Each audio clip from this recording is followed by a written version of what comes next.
Now here we are at the setup, the first physical foundation of the ABCs of the 5-tool hitter.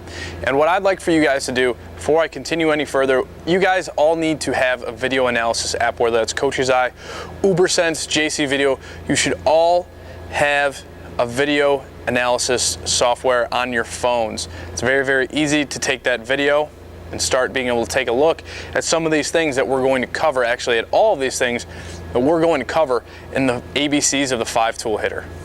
This is the first position of the pre-swing movement. Now, I call everything before what I call the explosion, where you drop your heel. Everything before heel drop is what I call the pre-swing. Now, I call it the pre-swing because your entire swing is based on the positions that you put your body in during your pre-swing. So, if in the pre-swing movements, so during your setup, your load, and your slingshot, if you're out of position, when you start your swing, when you explode, there's going to be things during your swing that do not happen the way that you want them to. There's going to be errors, there's going to be inefficiencies. So it's very, very, very important that you focus on the foundations and the things that I'm going to cover in the pre-swing movements. If you want to have proper extension, if you want to be able to stay inside the ball, if you want to be able to generate bat speed, if you want to be able to attack that inside part of the baseball, if you want to be able to drive the ball to the opposite field, if you want to be able to crush the ball over the fence. So it's very, very important that you focus on these pre-swing movements. Now let's talk about the principles of the setup. Now these are the things that I highly, highly, highly suggest that 99% of hitters do that are successful at the plate. Now there's always the exceptions to the rules, but these are going to be the principles. So these are the things that you should highly, highly, highly integrate into your swing. So if you look on that video analysis software and you see that you're not doing, or you're doing one of these things that I cover incorrectly, you need to make that adjustment immediately. So the first thing I'd like to cover is the baseball swing is an athletic movement. It is athletic. You need to be able to move around. So if you're playing basketball, right? If you're playing defensive basketball, you're in an athletic position. Okay, if you're playing linebacker, you're in an athletic position. The same thing goes for a baseball stance. You need to have your knees bent, right? You need to be in an athletic position. So starting from the ground up. Now this is the main proponent that I want you guys to start thinking about if you already don't. Your power, your entire swing is generated from the ground up. So the ground is your friend. So the point that you engage your feet with the ground is the balls of those feet. So you need the ball, all the weight to be on the balls of your feet and on the inside part of these feet, not on the outside, inside part of the feet, on the balls of your feet. So one good test is, can you jump from your batting stance? Can you jump from your batting stance? If you can't jump from your batting stance, you got to move around and set your feet. That's a bad sign. So you need to be in an athletic position. Again, the balls of your feet, knees bent. And now I'm going to talk more specifically. So I'd like to see this back foot straight. Some hitters will turn this in. I'm okay with that front hip being turned in. I want this back foot to be straight, and here's why. When you have this back foot straight, it allows you to have a larger margin for error when you're putting your direction, when you're firing your direction right back at the pitcher. So if you keep this back foot straight, when you start your swing, it allows you to hit that outside pitch, make contact with that pitch right down the middle, and still hit that inside pitch. When I see hitters start to turn this back foot, what that's doing is it's cutting out your ability to hit that outside pitch. And you're also getting around, so you're gonna duck hook and topspin more balls that are in the inside part of the plate that you could be driving with backspin for home runs and doubles and extra base hits in the gap. Instead, you're gonna hit topspin base hits. So again, if this back foot is turned too far in, I'm gonna rotate right out. And what we wanna see is we wanna see you drive through that baseball. Don't wanna see hitters rotate out. Wanna see hitters drive straight through that baseball from back to front. Now the more time that you can keep your barrel in the hitting zone means the more margin for error that you have. So that means that if you're off time on a pitch, you're not always going to be 100% on time with the pitch, that you're still going to be able to find the barrel of that bat. So it's very, very important that you keep this back foot straight. Now I want to talk about your knees and your setup. I like to see hitters have this knee, have the back knee on the inside part of this back foot. I don't want to see hitters out over this back foot. So if you take a video of yourself and you see in your stance that you're out over this back foot, it's going to cause problems for you. So I'd like to see in a balanced athletic position. So the next point, right, instead of out over, I want to talk to you guys about, I don't want to see hitters in a stance that this back knee is past this front toe. That's also not a good position to be in. Mainly because once you stride and you separate, you're going to push off and launch and vault upwards instead of driving through that baseball on the same plane. So your bat's going to change planes, your head's going to change planes, right? And you're also going to be taking your bat on the completely wrong path that you want it, other than what you want it to be, right? So your path is going to be going this way instead of flat and through the zone. Flat is your friend. Now the same thing goes for your front foot. I want to see this knee inside this front foot. If you want to turn this front foot in, I'm okay with that, giving yourself a little bit of feel of torque to make sure that you keep this front side closed or perfectly square during your stride. Okay, so we've covered your base from the ground up, balls of the feet, back foot straight, knees bent in an athletic position. The next thing that I would like to cover is your chest. So what I like to see hitters do is get this chest out over these knees. And I want to see them bend from the waist instead of their shoulders. So if you look at the position of my back when I bend from the waist, as opposed to hunch over with my shoulders. So when I bend from the waist, I have a straighter spine angle. When you have a straighter spine angle, and you stride and you go to swing, it's easier to work and rotate around an axis, right? And when you have a caved in back, it's easier to get long through the swing. It's easier to let that bat cast out. But when you set this back, it's easier when you start to rotate to get your bat in the position that it needs to be during your swing, to be able to attack that inside part of the baseball, stay tight to that back shoulder, and maximize your bat speed. The last principle I'm going to cover here is very, very simple. Keep your eyes on the pitcher, both eyes on the pitcher.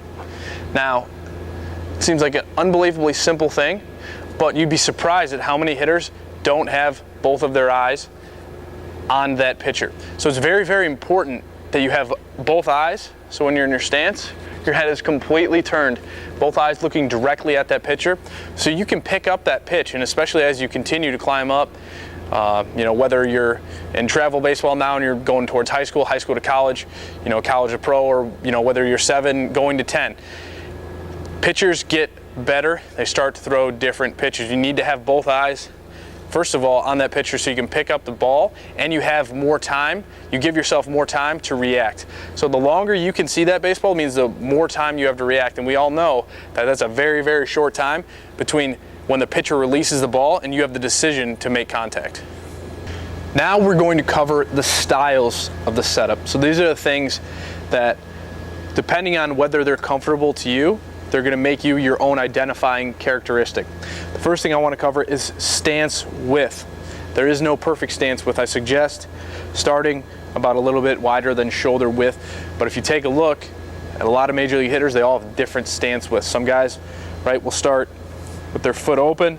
Some guys will be a little bit more closed. Some guys will be wide and open.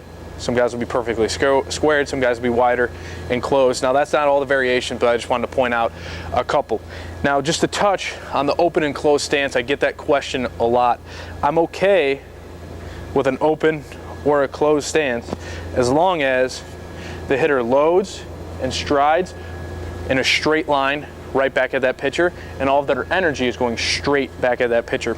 So for example, if you have an open stance hitter and all he's doing when he's loading is closing these hips and rotating, but that's not what we're talking about. What we're talking about, and what I'd like to see out of a hitter who's got an open stance, gather his weight, okay, load up against that back leg, stride forward. So can you see, you should be able to see the difference between and. So there's no real problem with an open or a closed stance as long as that hitter loads back into that firm back leg and strides in a straight line with all of his energy going right back towards the pitcher. So back to stance width. Now this is going to be something that's very individual and based on your comfort level at the plate. So one good stance width test that I like to do is I'll have a hitter take their bat, preferably an old one, right? Because we're going to be throwing this bat. Happy Gilmore, boom, right? And then you're going to throw that bat and release it. And after you release that bat, I'd like you to take a look at your stance width, and it might be slightly in front of what you ideally would want for a post-stride position, but most major league strides are 4 to 6 inches. So for your stance width, just take it back 4 to 6 inches. Then you have your stance width. So if you're looking for an easy systematic way to find your stance width, that's my best suggestion. But again, this is going to be very individual and based on what works for you. Now, the one thing that I don't want to see in the stance width is a stance that's way too wide, because this is not going to allow you to gain enough ground. Will not allow you to gain enough ground. This is not a position that you can fire from. So every single hitter must gain ground with their front foot. They must stride forward. Now I know I'm going to have proponents tell me that they really like the no stride swing for whatever reason, but I don't like it. I don't believe in it. I don't see consistent guys doing it at the highest of levels. So this is something, the no stride might work. It might be a band-aid at lower levels, but what I want to bring to you guys is the knowledge and the ability to build a swing that's going to work at every single level. So I want you to gain ground with that front foot always. Now I'm going to talk about tempo and rhythm. There is no perfect tempo and rhythm. The only one that's perfect is the one that works for you. To cover the basics of tempo and rhythm, some guys will use their lower half, they'll move their feet around, like Nomar, right? He would kick. If you guys remember Nomar Garciaparra, he'd kick his feet. But what's important is this keeps you loose and it gives you an initial sense of timing of how you can match yourself up to the pitcher. So you want to be in rhythm, you want your body to be working together. Some guys will stay very still with their lower half and just move their hands. Some guys will be moving all over the place. The important thing is that you are in a position where you can be on time with a pitcher and get to that launch position on time. So there is no actual perfect tempo and rhythm, but one that works for you is the most important one to find. Some things that I would do is I would rock back and forth on my feet, not sway my hips, but I would rock back and forth, my energy back and forth, not sway my hips outside of my legs. Now your hips are going to move slightly. As you can see, I'm slightly rocking, but I'm not swaying. So that's one thing I did. I also have seen this very popular, moving your hands around, drawing a circle with the bat, staying relaxed, and having tempo and rhythm is very important in your setup. The last style I'd like to talk to you about in the setup is the location of the hands. The only thing that matters about the location of the hands is that the player gets those hands and is able to get those hands to the launch position. So I see a lot of the times maybe parents or coaches will tell the hitter to change the location of their hands. But really what I would like to see you do is work on that hitter getting to that launch position from wherever they feel comfortable with their hands. So if they feel comfortable with their hands down here, leave them there. Just show them that they need to bring those hands back up to this back shoulder. So you need your hands to move during the slingshot that I'm going to talk about a little bit later. So you don't want to have your hands in the same position that they're going to be at launch. You want your hands to either be above it, below it. You need to have those hands move and get into that position so you can create some momentum, you can create some kinetic energy with those hands. So moving hands aren't a bad thing in the swing. The most important thing again is that from this location in the stance, the hitter can get that bat to a proper launch position on time. So if the hitter has his hands way down here and he's constantly late, move the hands up a little bit, but don't move those hands up and ruin that neural pattern for him. Don't move those hands so high up above his shoulder that it's going to be such a foreign movement to him that he's going to struggle. So again, if his hands are too low, just slightly move up, slight, until he finds what works for him. Right, if his hands are too high, slightly move them down, slightly move them down. So I'm a bigger proponent of slight variations instead of complete total reconstructions. So especially with the location of the hands and the stance, these are minor tweaks that you need to find that are going to allow that hitter to get to the launch position and on time.